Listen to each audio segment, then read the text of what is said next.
If you've played any Three Kingdoms video game or you've seen the movies, you know Zhang Fei. He's the guy with the booming voice, the one who loves his drink and has the raw power to hold a bridge all by himself. But what if I told you that legendary brawler? He's mostly a caricature, a simplified myth hiding a far more complicated and honestly, a more tragic truth. You see, when we peel back the layers of that famous novel, we find someone so much stranger and way more fascinating. The legend, it gives us a simple-minded brawler. History, though, it shows us a cruel yet artistic strategist. And that is the central puzzle of Zhang Fei, a man of shocking contradictions. The historical Zhang Fei wasn't just some simple hero. He was a total paradox, defined by a set of traits that are almost completely missing from the popular stories we all think we know. Historically, Zhang Fei basically had two different faces. To his own soldiers, the men serving right under him, he was a known tyrant, notorious for frequent and brutal floggings.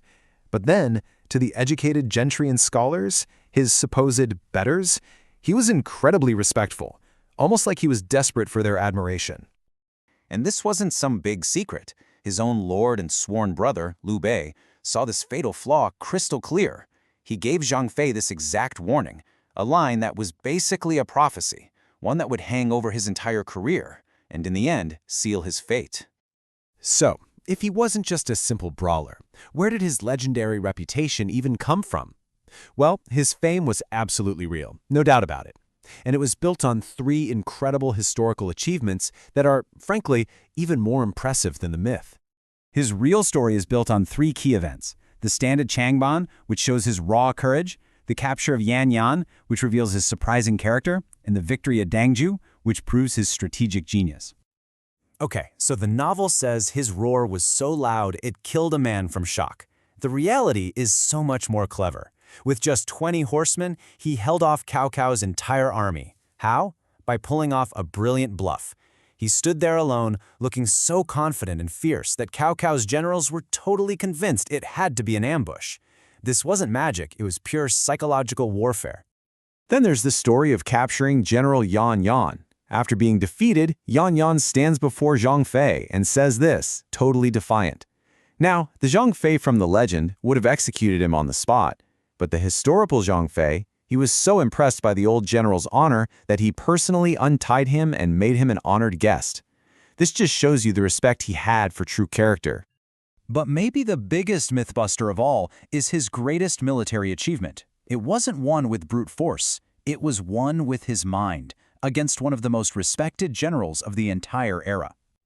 At the Battle of Danku, he was facing Zhang He. After a 50-day stalemate, Zhang Fei didn't just charge in. No, he took 10,000 men on a secret mountain path, completely outmaneuvering his rival and launching a devastating surprise attack. Zhang He's army was so completely routed that the general himself had to abandon his horse and flee by climbing a cliff. This wasn't a brawler, this was a patient and brilliant commander. And that brings us to the tragic end of his story. Because, for all his brilliance, he could never escape that one fatal flaw, the one Liu Bei had warned him about all those years ago. After the death of his beloved brother Guan, Zhang Fei's grief just curdled into an uncontrollable rage. He started drinking heavily, and his already harsh treatment of his soldiers became unbearable, toxic, and in the end, deadly.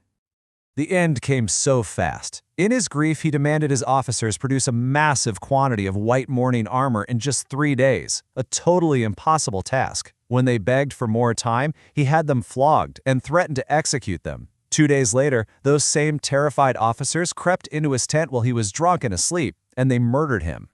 So let's just put it all together. What do we really see when we place the hero of the novel side by side with the man from the historical records? Okay, here's the bottom line. The novel simplifies him. It takes his complex, cruel nature and just chalks it up to a bad temper and a drinking problem. It calls him a brawler, when he was a proven strategist. And while both versions agree he was murdered by his own men, history is clear that it was a direct, predictable result of his own brutal leadership. In the end, Zhang Fei's story isn't about a hero fighting Cao Cao or Lu Bu. It's a far more tragic and universal story of a great man whose most formidable enemy was his own uncontrollable nature. He was a founder of a kingdom, and he was brought down not by a rival, but by his own inner demons. And that leaves us with one final question to think about.